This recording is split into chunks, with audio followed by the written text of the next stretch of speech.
Hello दोस्तों, आप सभी लोगों का हमारे यूट्यूब चैनल में स्वागत है। तो चलिए आज हम शुरू करते हैं। 2 जुलाई के जो है फर्स्ट शिफ्ट का जो है आप लोगों का एग्ज़ाम जो है ख़त्म हो चुका है और जिन लोगों का अभी एग्ज़ाम बाकी है, इन दोनों लोगों के लिए यह क्लास इम्पोर्टेंट है। तो एनालिसिस और उससे संबंधित जो भी प्रश्न पूछे गए हैं या फिर जिनके पूछे जाने की जो है संभावना है, सभी को जो है हम इसमें कवर करेंगे। तो चलिए शुरू करते हैं। अगर आप लोगों को जो है इस क्लास का पीडीएफ चाहिए तो पीडीएफ के लिए आप हमारा टेलीग्राम चैनल ज्वाइन कर सकते हैं।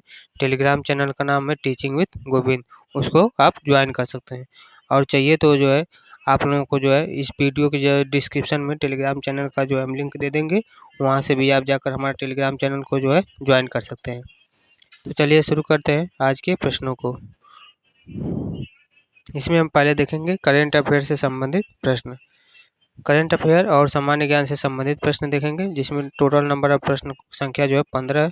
15 प्रश्न हमने लिए हैं, तो सभी को जो है इसमें कवर करते हैं। इसमें हमारा पहला प्रश्न है, भारत का पहला पेपरलेस केंद्रीय बजट किस वर्ष पेश किया गया? भारत का जो है सबसे पहला पेपरलेस केंद्रीय बजट जो है किस वर्ष जो है पेश किया गया? तो इसका सही आंसर हो जाएगा सन 2021 में। सन 2021 में जो है आपको भारत का जो है पहला पेपरलेस जो है केंद्रीय बजट पेश किया गया था। और यह किसके द्वारा पेश किया गया? तो ये आपका निर्मला सीतारमण के द्वारा जो है टैबलेट से जो है इसको प्रस्तुत किया गया था। सही आंसर आपका हो जाएगा सन 2021 के द्वारा। और प्रश्न पूछ सकता है कि किसके द्वारा किया गया था? तो आपका निर्मला सीतारमण के द्वारा। अगला प्रश्न है आपका प्रश्न नंबर 2। प्रश्न नंबर 2 है, भारत में जो जीरो बेस बजटिंग की जो है अवधारणा पहली बार कब अपनाई गई थी? तो यह आपका अपनाया गया था भारत में पहली बार। इसका आंसर हो जाएगा सन 1986। सन 1986 को जो है भारत में पहली बार अपनाया गया था। और यह जो है किसके सरकार में अपनाया गया था? तो राजीव गांधी की जो है सरकार थी, उन्हीं की सरकार में जो है यह आपका जो है अवधारणा जो है आपका अपनाया गया था। अगला प्रश्न है आपका प्रश्न नंबर 3। प्रश्न नंबर 3 है, इकोनॉमिक सर्वे किस मंत्रालय के अंतर्गत जारी होता है? जो इकोनॉमिक सर्वे है यह आपका किस मंत्रालय के अंतर्गत जारी होता है? तो इसका आंसर हो जाएगा वित्त मंत्रालय। इकोनॉमिक सर्वे जो होता है यह आपका किस मंत्रालय के अंतर्गत जारी होता है? तो वित्त मंत्रालय के जो है अंतर्गत जारी होता है। और यह जो है बजट से एक दिन पहले ही इसको इकोनॉमिक सर्वे को जारी कर दिया जाता है। जो आपका इकोनॉमिक सर्वे है यह बजट के जो है एक दिन पहले आपको जारी कर दिया जाता है।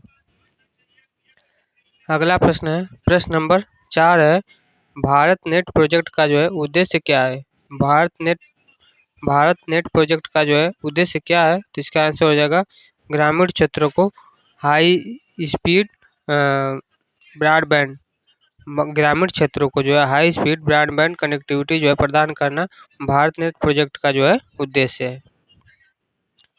अगला प्रश्न है प्रश्न नंबर 5। प्रश्न नंबर 5 है, base year for GDP calculation 2025 तक जो है क्या है? Base year for GDP calculation 2025 तक जो है क्या रहे? तो इसका आंसर हो जाएगा 2011 से 2012। 2011 से 2012 जो है आपका रखा गया है जीडीपी, जिसमें जीडीपी मूल्यांकन के लिए जो है आधार वर्ष क्या रखा गया है? 2011 से 2012। अगला प्रश्न आपका है प्रश्न नंबर 6। प्रश्न नंबर 6 आपका है, fiscal responsibility and budget management act FRBM किस वर्ष जो है आपका लागू किया गया?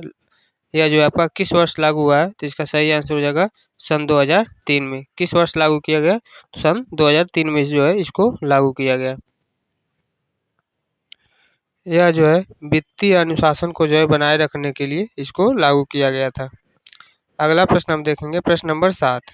प्रश्न नंबर आपका 7 है, DICGC किसका बीमा करता है? DICGC जो है यह आपका किसका बीमा करता है? तो यह बैंक में जमा राशि का जो है बीमा करता है। और कितने तक? तो 5 लाख तक जो है आपका जमा करता है। इसमें आप पूछ सकता है कि DICGC का फुल फॉर्म क्या होगा? DICGC का फुल फॉर्म क्या होगा? तो deposit insurance and credit guarantee corporation. ये आपका DICGC का फुल फॉर्म होगा। अगला प्रश्न आपका है प्रश्न number 8।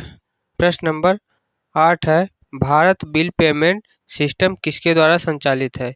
Bharat bill payment system जो है यह आपका किसके द्वारा संचालित है, तो इसका आंसर हो जाएगा NPCL। NPCL के द्वारा जो है भारत बिल पेमेंट सिस्टम आपका संचालित है, जिसमें सभी बिल भुगतान के लिए जो है एकीकृत प्लेटफॉर्म जो है आपका उपलब्ध कराया गया है। अगला प्रश्न है प्रश्न नंबर 9। प्रश्न नंबर 9 है इंड इंड एएस किससे संबंधित है।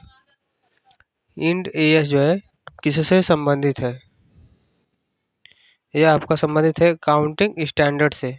एंड एएस किससे संबंधित है, यह आपका संबंधित है अकाउंटिंग स्टैंडर्ड से जो है आपका संबंधित है।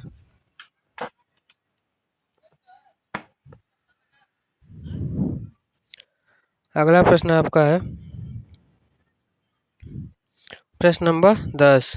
प्रश्न नंबर 10 है मॉन्टेसरी पॉलिसी कमेटी में कितने RBI सदस्य होते हैं।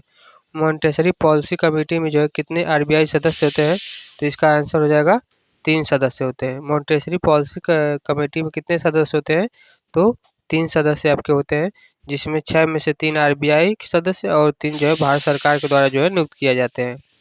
तो मॉन्टेसरी पॉलिसी कमेटी में कितने सदस्य होते हैं, तो 3 सदस्य होते हैं। अगला प्रश्न है प्रश्न नंबर 11। प्रश्न है रिवर्स रेपो रेट में वृद्धि का जो है प्रभाव क्या होता है। रिवर्स रेपो रेट में वृद्धि का जो है प्रभाव क्या होता है, तो इसका आंसर आपका हो जाएगा बाजार से नकदी की जो है निकासी रिवर्स रेपो रेट में जो है वृद्धि का प्रभाव होता है, जिसमें आपका जो है बैंक अधिक ब्याज पाकर जो है RBI में जो है धन जमा कर देता है। आगे देखते हैं। अगला प्रश्न है प्रश्न नंबर 12। प्रश्न नंबर 12 है SDR यानी कि स्पेशल ड्राइविंग राइट्स किस संगठन का जो है हिस्सा है।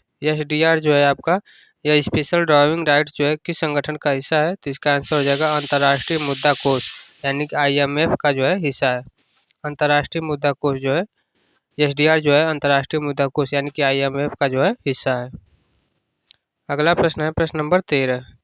प्रश्न नंबर 13 है भारत का विदेशी मुद्रा भंडार 2024 में औसतन कितना था। भारत का जो है विदेशी मुद्रा भंडार जो है 2024 में औसतन कितना था, तो इसका आंसर हो जाएगा लगभग 645 बिलियन डॉलर। लगभग जो है 645 बिलियन डॉलर जो है इसका औसतन विदेशी मुद्रा भंडार था। यह जो है किसके द्वारा है, तो यह RBI के जो है आंकड़े के अनुसार या RBI के जो है आंकड़े के अनुसार बताया गया है।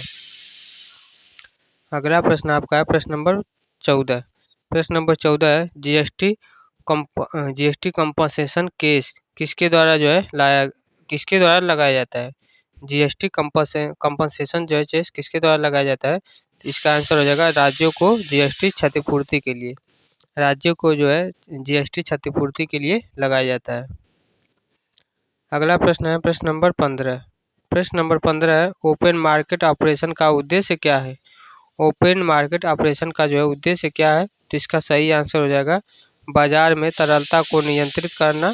ओपन मार्केट ऑपरेशन का उद्देश्य है बाजार में तरलता को जो है नियंत्रित करना। ओपन मार्केट ऑपरेशन का उद्देश्य है। यह जो है RBI के द्वारा सरकारी ब्रांड के जो है खरीद और बिक्री के इन सभी मामलों को जो है देखती है। अब हम देखेंगे हिंदी से संबंधित प्रश्न। हिंदी व्याकरण से संबंधित टोटल 10 प्रश्न है, सभी को देखते हैं। जिसमें आपका अगला प्रश्न है प्रश्न नंबर 16। प्रश्न है विनयशील शब्द में प्रत्यय बताना। विनयशील शब्द में जो है आपका कौन सा प्रत्यय, विनयशील शब्द में प्रत्यय क्या है, तो इसका आंसर हो जाएगा शील। विनयशील में जो है शील आपका प्रत्यय है और यह जो गुण दर्शाने वाला प्रत्यय है। कैसा दर्शाता है, यह गुणात्मकता यानी कि गुण को जो है दर्शाता है। अगला प्रश्न है प्रश्न नंबर 17। प्रश्न है संविधान शब्द किस समास से बना है। संविधान शब्द जो है आपका किस समास से बना है, तो इसका आंसर हो जाएगा तत्पुरुष समास। संविधान शब्द जो है आपका किस समास से बना है, तो यह आपका बना है तत्पुरुष समास से। अगला प्रश्न है प्रश्न नंबर 18। प्रश्न नंबर 18 है आशुतोष का संधि विग्रह क्या होगा। आशुतोष का संधि विग्रह क्या होगा? तो इसका आंसर होगा आशु प्लस तोष। आशुतोष का संधि विग्रह आपका हो जाएगा आशु प्लस तोष। और इसमें कौन सी संधि है? तो आशुतोष में आपका स्वर संधि होगी। तो पूछ सकता है आशुतोष में कौन सी संधि है? तो आपका स्वर संधि होगा। अगला प्रश्न है प्रश्न नंबर 19। प्रश्न नंबर 19 है अंतरिक्ष शब्द का सही संधि विग्रह बताइए। अंतरिक्ष शब्द का जो है सही संधि विग्रह क्या होगा? तो इसका आंसर होगा अंतर प्लस ईश। अंतरिक्ष का जो है सही संधि विग्रह हो जाएगा अंतर प्लस ईक्ष। अगला प्रश्न है प्रश्न नंबर 20। प्रश्न नंबर 20 है कर्तव्य परायण का जो है अर्थ क्या होगा? कर्तव्य परायण का अर्थ क्या होगा? तो इसका आंसर होगा अपने कर्तव्य के प्रति समर्पित। अपने कर्तव्य के प्रति समर्पित जो है कर्तव्य परायण का जो है अर्थ होगा। अगला प्रश्न है प्रश्न नंबर 21। प्रश्न नंबर 21 है तटस्थ का जो है विलोम क्या होगा? तटस्थ का विलोम क्या होगा बताइए। तो इसका विलोम हो जाएगा आपका पक्षपाती। तटस्थ का विलोम क्या होगा? तो इसका विलोम होगा पक्षपाती। अगला प्रश्न है प्रश्न नंबर 22। प्रश्न नंबर 22 है चतुराई किस प्रकार की संज्ञा है? चतुराई जो है यह आपका किस प्रकार की संज्ञा है? तो इसका आंसर हो जाएगा भाववाचक संज्ञा। चतुराई आपका किस प्रकार का संज्ञा है? तो यह आपका भाववाचक संज्ञा है। अगला प्रश्न है प्रश्न नंबर 23। प्रश्न है बहु प्लस आयामी आपका हो जाता है बहुआयामी। इसमें जो है कौन सी संधि है? बहु प्लस आयामी या बहु प्लस आयामी इक्वल टू हो जाता है बहुआयामी। इसमें कौन सी संधि होगी? तो इसका आंसर हो जाएगा संप्रासण संधि। बहु प्लस आयामी में जो है आपका संधि हो जाएगी संप्रासण संधि। अगला प्रश्न है प्रश्न नंबर 24। प्रश्न है वह बालक बहुत तेज दौड़ता है। इस वाक्य में जो है विशेषण क्या है? वह बालक बहुत तेज दौड़ता है। इसमें विशेषण शब्द जो है क्या है? तो इसका आंसर हो जाएगा तेज। इसमें जो है आपका तेज विशेषण होगा। अगला प्रश्न है प्रश्न नंबर 25। प्रश्न नंबर 25 है आत्मनिर्भर शब्द में उपसर्ग कौन सा है? आत्मनिर्भर शब्द में जो है कौन सा उपसर्ग होगा? तो इसका सही आंसर हो जाएगा आत्म।